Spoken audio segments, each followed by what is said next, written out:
फिर मार दीजिए। वो कोई प्रतिक्रिया नहीं करेगा, प्रतिकूल व्यवहार नहीं कर पाएगा।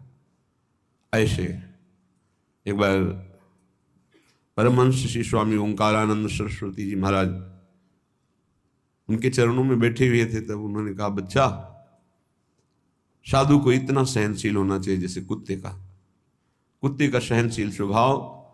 उसे टुकड़ा डालो, पुचकारो, आ जाएगा, डंडा मारो, भाग जाएगा, फिर बुलाओ, फिर आ जाएगा। उसको मान अपमान का कहीं कोई बोध नहीं। ऐसे ही कई बार साधु का अपमान हो, फिर आओ अच्छा ले लो रोटी, फिर गाली दे, फिर भगा दे, फिर आओ अच्छा ले लो। उसको कभी बुरा नहीं लगना चाहिए और आखिरी बात तक फिर हाथ फैला देना। लाइए, ये बड़ी बात जो महापुरुषों में पाई गई, ये बड़ी बात पाई गई। मानापमान का किंचन मात्र भी कोई प्रभाव नहीं, श्वान की तरह जैसे उसको मान अपमान का कोई, तब वो त्रिभुवन पूज्य ब्रह्मा के द्वारा भी नमस्कार योग्य हो जाता है। ऐसे महापुरुषों के पीछे भगवान डोलते हैं कि इनकी चरण रज हमारे ऊपर पड़ जाए।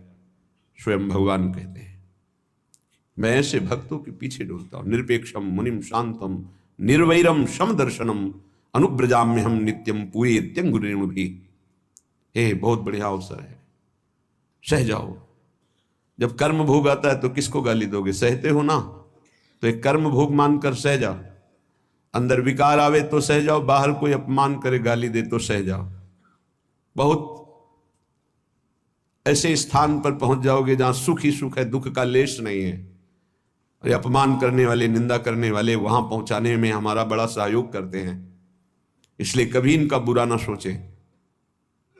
करत जे अनशहन निंदक तिन्हु पे अनुग्रह कियो। हे भगवान, इनको कभी दंड मत देना, इनकी बुद्धि शुद्ध कर दो, इनका शरीर स्वस्थ रहे। नाथ, ये तो यंत्र मात्र हैं आपके मंगल विधान कराने में, हम इनको बिल्कुल दोषी नहीं मानते। ऐसा स्वभाव भक्तों का होता है। कह रहे हैं कि नीच पुरुषों द्वारा, जैसे चांडाल आदि हैं, चांडाल कहते हैं जो चतुर्वर्ण से रहित, जो मांस, मदिरा, व्यभिचार, हिंसा, इस तरह के आचरण करता है, उसे चांडाल कहते हैं। तो कुछ भी खा सकता है।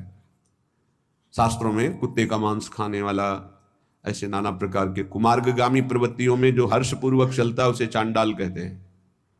ऐसों के द्वारा भी यदि इस तरह से अपमान किया जाए, जैसे कुत्ते और गधे का, सुखरादिवत यदि जना कुर्वन्ति सर्वे तिरस्कारम, यद्यपि दुर्विशहंच, सहन करना ये साधारण पुरुषों की हिम्मत नहीं है, ये केवल महात्मा की हिम्मत है, दूसरे की ताकत नहीं। महात्मा किसी वेश का यहां संबोधन नहीं है, यहां गुणों का संबोधन है। वो गृहस्थ भी हो सकता है, वो स्त्री भी हो सकता है, वो पुरुष भी हो सकता है, बालक भी हो सकता है, जवान भी हो सकता है। ये बात धैर्यपूर्वक समझनी है। भगवान कृपा करते हैं, ऐसा अवसर देते हैं कि हमारा अपमान होता है। उस समय अपनी स्थिति को नापिए कि आप क्या हैं। यदि उस समय भगवान का मंगल विधान मान करके आप प्रसन्न मुद्रा में हैं, जोई जोई प्यारो करे सोई मुहि भावे, बस बात बन गई। देखना कुछ ही दिनों में आपकी भूमिका बदल जाएगी हृदय की, आपकी स्थिति अध्यात्म की ऊंचाई पर पहुंच जाएगी। खेदस्तनीयानपि, खेद भी नहीं होना चाहिए। यद्यपि तिरस्कारम दुर्विसहंच तेन नहीं में खेदस्तनीयानपि, यद्यपि असहनीय होता है। ऐसा नहीं है, बातों से बोलना सरल है, लेकिन जब ऐसा जीवन में आता है तो असहनीय होता है।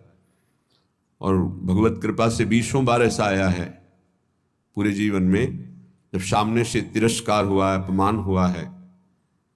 अब गंगा किनारे भ्रमण कर रहे हैं, बहुत से ऐसे शराबी, चोर, डाकू ऐसे मिले जिन लोगों ने बस भगवान का विधान मान करके, जैसी आपकी प्रभु इच्छा। कभी कभी जब ज्यादा व्याकुलता होती तो आकाश की तरफ देखते हैं। ये आकाश भगवान का स्वरूप है, ये निर्मल है, ये निर्विकार है। ये बादल जो आप देखते हैं आकाश में नहीं है, ये तो बहुत नीचे हैं। हमें लगता है जब हवाई जहाज उड़ता होगा तो बादलों को करो, क्योंकि आकाश की सीमा नहीं, असीम है। ऐसे ही आकाश को देखने से लगता है मेरे भगवान जैसे असीम और निर्विकार हैं, कहीं भी देखो आकाश मिलेगा। ऐसे ही भगवान अपने भक्त को असीम और निर्विकार बनाना चाहते हैं, शरीर की सीमा में नहीं रखना चाहते। बड़ा बल मिलता था आकाश से, जब कभी कोई विक्षेप पड़ता तो एकांत में आकाश की तरफ देखते, तो मानो भगवान उपदेश देते थे आकाश के रूप में। खेदस्तनीयानपि, खेद भी नहीं होना चाहिए कि हमने कोई अपराध तो किया नहीं, ऐसा क्यों? नहीं नहीं, भगवान का विधान है, मंगलमय भगवान का ये विधान है जो हमारी हृदय की भूमिका को बढ़ा रहा है। आप कहेंगे भगवान का विधान साधकों के साथ तो जाने दो, सिद्धों के साथ वो करते हैं। बड़े बड़े सिद्धों को यही अपने ब्रज में पंडित रामकृष्ण बाबा जी महाराज, बड़े सिद्ध महापुरुष, संपूर्ण ब्रजमंडल के परम पूजनीय, ब्रजवासियों के द्वारा अत्यंत दुलार किए गए और संपूर्ण शास्त्रों के मर्मज्ञ और भावदेश में प्रवेश पाए हुए महापुरुष। कुछ धनी मानी भगत आए, ब्रजवासी और संतों का भंडारा किया, सब बांट दिया। शाम के कुछ लोग आए, कहा सुना था धनी मानी आए थे, क्या है लाओ मुझे। बाबा ने कहा यहाँ तो कुछ नहीं रखा गया, सब बांट दिया। एक लाठी मारी, रक्त प्रवाह होने लगा। कुटिया में गए, देखा वास्तविक कुछ नहीं था। तो उनका अच्छा चोट लग गई, कहा कोई बात नहीं है, कोई बात नहीं। अचले से बांध लिया सर। इतने सिद्ध महापुरुष, ऐसा प्रहार, रक्त स्राव होने लगा। बड़े बड़े संतों के जीवन में ऐसा देखा गया कि ऐसी घटनाएं घटती हैं, लेकिन वो गंभीर शांत भगवान का विधान मानते हैं। तो साधक को ऐसी परिस्थिति में भगवान में चित्तवृत्ति लगा लेनी चाहिए कि कोई मंगल विधान है जो हमारे पापों का शमन कर रहा है, जो हमें पवित्र कर रहा है, जो हमारी अध्यात्म की भूमिका को उठाने के लिए भगवान ने ये लीला रची है, सह जाना चाहिए। देवा देव्य इमे च भूत निवहा प्राणाश्च दद्युर्महास स्नेहास तुष्टमतो नमे गुरु तृषो श्री वृंदावनी ये रसे। वृंदावन में जितने वास करते हैं, चाहे वो पशु पक्षी हो, वृक्षलता हो, या भगवान शिव गोपीश्वर के रूप में विराजमान, या जो भी देववृंद, व्यक्त अव्यक्त महापुरुष, मैं सबसे बहुत तृष्णाशील होकर के याचना करता हूं कि आप हमसे संतुष्ट हो जाएं और मुझे कभी किसी अपराध के कारण वृंदावन से बाहर ना निकाला जाए। ये वृंदावन का जो महायश है वो समापन की तरफ प्रार्थना कर रहे हैं। हे गोपीश्वर महादेव, हे समस्त खगमृग पशु पंछी, हे वृंदावन के व्यक्त अव्यक्त महापुरुषों, यदि मेरे से कोई अपराध बन गया हो या बन जाए तो यहां दंड दे देना, पर मुझे कभी यहां से निकालना नहीं, मुझे धाम से वंचित मत कर देना। मैं बहुत तृष्णाशील हूं, बहुत प्यास है हमारे अंदर प्रिया प्रीतम के प्रेम की, और वो केवल वृंदावन प्रेम समुद्र ही बुझा सकता है, इसलिए मुझे कभी अलग मत करना। कोई अपराध बन जाए तो मुझे यहां से निकालना मत। मेरे लिए और कोई संतोष विधान नहीं हो सकता। श्रीपाद कह रहे मुझे और कोई संतोष प्रदान नहीं कर सकता कि हमारे अंदर दिव्यता आ गई, सिद्धियां आ गई, संतुष्ट हो गया। नहीं नहीं, मुझे केवल वृंदावन चाहिए। ये तो प्रार्थना की 2 पंक्ति में उपदेश सहनशीलता का, 2 पंक्ति में प्रार्थना, ये सबको करनी चाहिए। 2 पंक्ति अपने आचरण में उतारनी चाहिए, 2 पंक्तियों की प्रार्थना करनी चाहिए। कई बार प्रार्थना में बताया है कि ऐसी प्रार्थना करके कि मन वचन कर्म से अगर कोई अपराध बन गया हो तो हे वृंदावन धाम, हे वृंदावन धाम के व्यक्त अव्यक्त महापुरुषों, जाने अनजाने में मन वाणी शरीर से जो कोई चेष्टा आपके विपरीत हुई हो क्षमा करना, और मुझे धाम की कृपा से कभी वंचित मत होने देना। आगे उपदेश कर रहे हैं। भ्रातः समस्तान्य साधनानि विहाय वृंदावनम स्वाश्रयस्व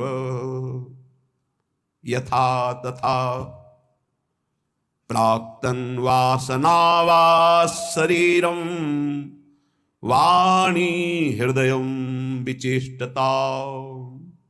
भाई भ्राता, हे भाई, मैं बहुत अनुभव करके बता रहा हूं।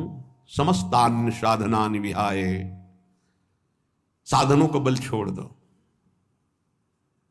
ये अहंकारी को समझ में नहीं आता। उसको लगता है कि अगर साधन का बल छोड़ दिया तो साधन में रुचि नहीं रहेगी, तो बात फिर कैसे बनेगी, फिर तो असाधन हो जाएगा, मतलब आप शरणागत नहीं हो। इष्ट का बल नहीं है, आपकी क्रियाओं का बल है। आप जिसे साधन कहते हो वो क्रिया बल है। क्रिया बल है तो कितनी भी पवित्र क्रिया हो वो मूढ़ता नहीं छूटती, और मूढ़ पुरुष कभी परम पद का अधिकारी नहीं होता। अहंकार विमूढ़ात्मा करता हमिति मन्यते, मैं ये करता हूं ऐसा भाव मूढ़ता को बनाए रखता है, और मूढ़ पुरुष कभी परम पद में आरूढ़ नहीं होता। तो क्या करे, साधन छोड़ दे? नहीं, साधन छोड़ने की बात नहीं कह रहे, साधन का आश्रय छोड़ने की बात कह। आश्रय भरोसा लाडली का, और उन्हीं की कृपा से साधन चल रहा है। सर्वेषु साधन वरेषु चिरम निराशा, हरिवंश महाप्रभु कहते हैं। सोई यहां श्रीपाद प्रभु जो वृंदावन रस को समझा, उसको ये अनुभव हुआ कि भरोसा केवल लाडली का। आज हमारी बुद्धि साधन में लगी, कल असाधन कर बैठे तो सब साधन चौपट हो जाए, ऐसे ऐसे असाधन हो जाते हैं। भरोसा गोरे चरणारविंद का, मेरे बल श्री वृंदावन रानी, जाहि निरंतर मोहन सेवत बन विनोद सुखदानी, मेरे बल श्री वृंदावन रानी। जिनकी चरण कृपाते पाई कुंज केली रससानी, जो संभाव्यो विरंचि नारद शिव स्वयं भुआ देर नया, वो चरणारविंद सेवन करने का अधिकार मिल गया। जिनकी कृपा कोर मात्र से, कोई साधन बल नहीं, जिनकी चरण कृपाते पाई कुंज केली रससानी। अब तो मन वचन कर्म से मैं बिक गई अपनी स्वामिनी के हाथ, जैसे रूप लाल हित हाथ बिकानी, निधि पाई मनमानी, मेरे बल श्री वृंदावन रानी। भ्राता समस्तान्य साधनानि विहाय वृंदावनम स्वाश्रयस्व। क्यों ऐसा क्यों? क्योंकि किसी दिन गलबैया दिए हुए युगल सरकार आएंगे और आपको निहाल कर देंगे। पड़े रहो दरवाजे पर। कदावा खेलंतो ब्रजनगर वीथीषु हृदयम हरंतो श्री राधा, ब्रजपति कुमारो शुक्लतिना। श्री राधा और ब्रजपति कुमार श्री श्याम सुंदर कभी गलबैया देकर खेलते खेलते आएंगे और आपको वो दे देंगे जो बड़ी बड़ी साधनाओं से नहीं मिलता। इसलिए पड़े रहो ब्रजरज में, ब्रजरज का आश्रय ले लो। कदावा खेलंतो ब्रजनगर वीथीषु हृदयम हरंतो श्री राधा, तुम्हारे हृदय का ही अपहरण कर लेंगे, हृदय निकुंज बना देंगे। इसलिए भ्राता समस्तान्य साधना विहाय वृंदावनम स्वाश्रयस्व, दृढ़ता पूर्वक वृंदावन का आश्रय ले लो। यहां वास की बात नहीं, आश्रय की कहे। कोई भी आश्रय ले सकता है, दूर रहकर भी आश्रय ले सकता है। यथा तथा प्राक्तन वासना वाच शरीरम वाणी हृदयम विचेष्टता, जैसे बने वैसे। बड़ी बात कहे। अब वास की बात कहे। पहला आश्रय का पहली पंक्ति, दूसरी पंक्ति वास की। जैसे भी तुम्हारी स्थिति, तुम वासना से वशीभूत हो, शरीर वाणी हृदय अच्छी स्थिति में बुरी स्थिति में, इच्छा है अनिच्छा है, जैसे भी हो तुम चिंता मत करो, तुम केवल आजीवन वृंदावन वास कर लो। एक में आश्रय कहा पहली पंक्ति में, और दूसरी में वास की बात। यथा तथा शब्द, जैसे हो, भोगी हो, योगी हो, वासना हो, उपासना हो, अच्छी स्थिति है बुरी स्थिति है, छोड़ो तुम, जैसे हो आजीवन वृंदावन वास कर लो। वाणी हृदय शरीर जैसी स्थिति में है, तुम्हें निश्चित भगवत प्राप्ति होगी वृंदावन वास मात्र से। ये श्रीपाद श्री ध्रुवदास जी, वृंदावन दास जी, महाप्रभु हरिवंश चंद्र जी, बड़े बड़े महापुरुषों ने वृंदावन की महिमा को ऐसा देखा है। तादृक् कामो भवतु भगवन् येन कस्यांचिदेणी, दृश्यासक्तोऽप्यः न बहिर्यामि वृन्दाटवीतः। तादृग्दम्भोच्युदयतु तथा अहंकृतिश्चापि मे स्यात्, येनाप्यस्मिन् रसमय वने रोचये नित्यवासम्। हे मृगनयनी श्री किशोरी जी, मुझे अपने जनों का संग करा के कोई काम दिलवा दो। तादृक् कामो भवतु भगवन् येन कस्यांचिदेनी, कोई भी काम, सोनी लगाऊंगा, पूछा लगाऊंगा, जूठे पात्र मार्जन करूंगा, जो भी आप, कोई सेवा दिला दीजिए। यहां सेवा शब्द को बहुत सरल शब्दों में कहा। तादृक् कामो भवतु, कोई काम दिलवा दीजिए। काम जैसे टहल करने वाले, सेवा करने वाले कि आप काम वाली आती है, काम वाले आते हैं, ऐसा बहुत अपने को हे भाव से लेकर के कोई मुझे अपने धामवासी का काम दिलवा दीजिए, धामवासी की किसी की सेवा बन जाए, मैं उनका सेवक बन करके रहूं, ऐसा। हे मृगनयनी, उस काम का फल क्या होगा मैं जानता हूं। उस आपके वृंदावनवासी की सेवा का फल यह होगा कि आप हम पे रीझ जाएंगे और आपके चरण कमलों का सानिध्य मिल जाएगा। स्वामिनी, मैं केवल आपको रिझाना चाहता हूं, आपको बस। वो मुझे पता नहीं कि आप कैसे रिझती हो, मैं अन्यत्र कहीं ना मन लगाना चाहता हूं, ना जाना चाहता हूं, ना कुछ पाना चाहता हूं। ध्यान दीजिए, ना अन्यत्र कहीं मन लगाना चाहता हूं, ना जाना चाहता हूं, ना पाना चाहता हूं। यद्यपि मैं दम्भी हूं। दम्भी इसलिए हो सकता है कि मैं जो कह रहा हूं पूरा सत्य ना हो, जो कहा जाता है वो सत्य होना चाहिए, नहीं तो दंभ होता है। तो हो सकता है प्रियाजू, मैं जो कह रहा हूं कि मैं मन से, वचन से, कर्म से केवल आपको पाना चाहता हूं, तो हो सकता है कोई और भी इच्छाएं हो, तो मैं दम्भी भी हो सकता हूं, अहंकारी भी हो सकता हूं।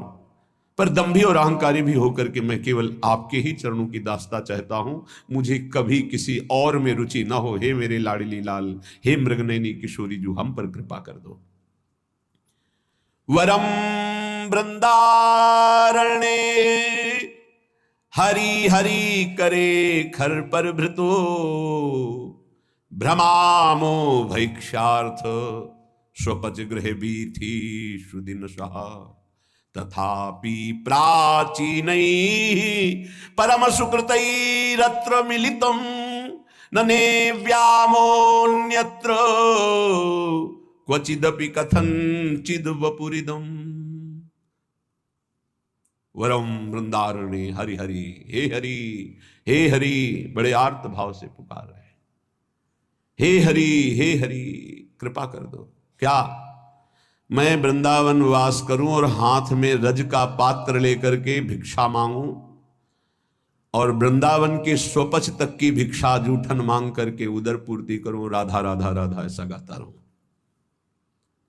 वृंदावन में जाति पक्ष को नहीं देखा जाता, जो ऐसा देखते हैं उनके सुकृत नष्ट हो जाते हैं।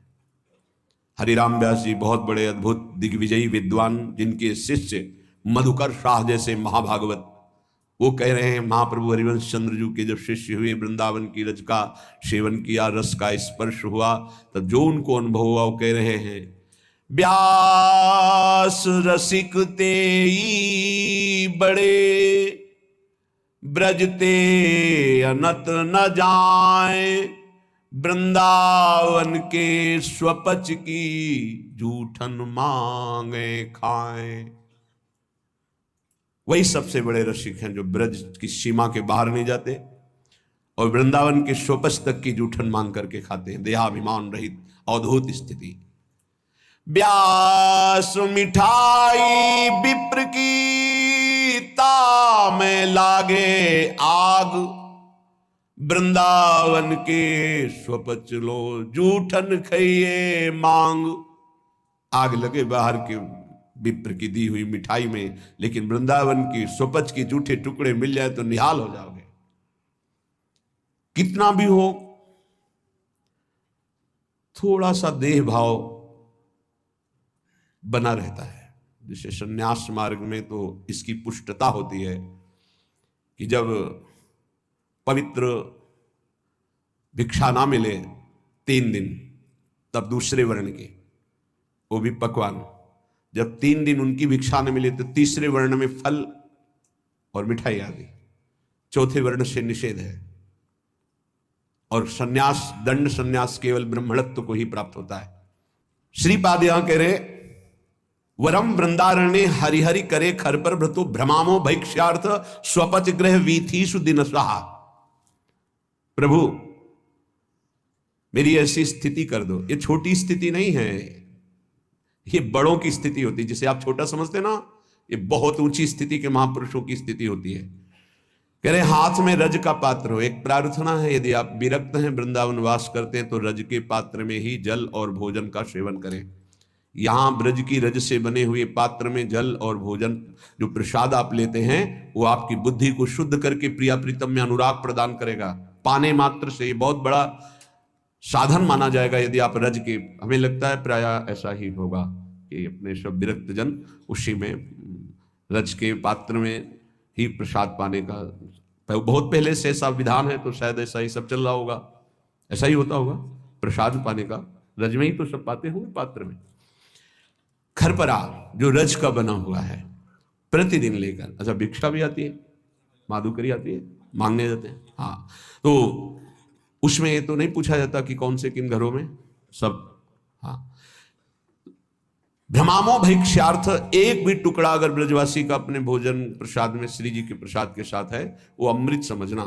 ये पूज्य सदगुरुदेव भगवान की वाणी की प्रारंभ की बात कि यदि ब्रजवासियों के टूक उदर में नहीं गए तो नीलपीत झगा का साक्षात्कार करने की सामर्थ्य किसी साधन में नहीं आती, वो उन्हीं के टुकड़ों से आती। इसीलिए बड़े बड़े संत आजीवन ब्रजवासियों के चरणों में झुकते रहते हैं। है इस रज में जन्मे हुए ब्रजवासियों के महिमा का कुछ है ऐसा प्रताप, जिस पर वो प्रसन्न है, जिसको वो भाव या डांट फटकार से भी टुकड़ा दे देते हैं, वो प्रियालाल के प्रेम में डूबने की योग्यता प्राप्त कर लेता है। व्यवहार नहीं रखना, अपराध बन जाएगा, क्योंकि इनके व्यवहार को केवल नंद नंदन ही झेल सकते हैं, दूसरे नहीं। इनके व्यवहार को ना देखना, इनके व्यवहार को क्षमता नहीं कि तुम देख पाओ, इनके व्यवहार को देखकर तुम्हारा दोष दर्शन हो जाएगा। इसीलिए महाप्रभु चैतन्य देव जब यहाँ किसी को भेज देते तब कहते ब्रजवासियों पर निर्दोष दृष्टि रखना। वो उसी हाथ से अपने बालक को शौचा रही है और बिना प्रक्षालन के रोटी दे रही है, तो भी दोष दर्शन मत करना।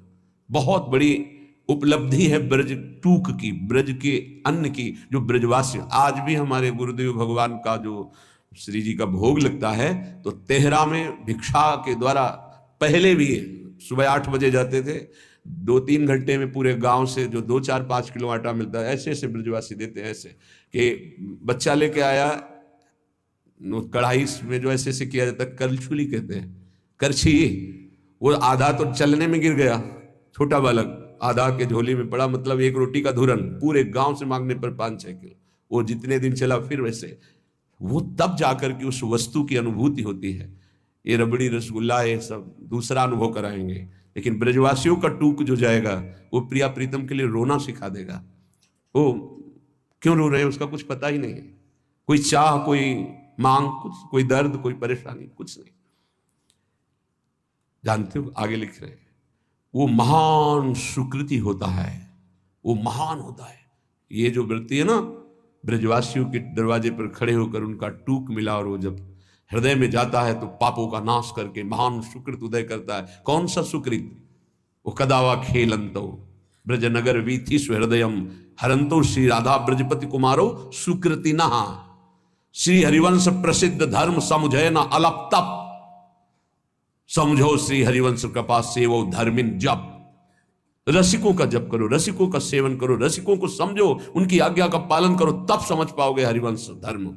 श्री हरिवंश प्रसिद्ध धर्म समझे ना अलप तप, छोटी तपस्या वाला नहीं समझ सकता। आगे जो बहुत बड़ी बात करें कि यदि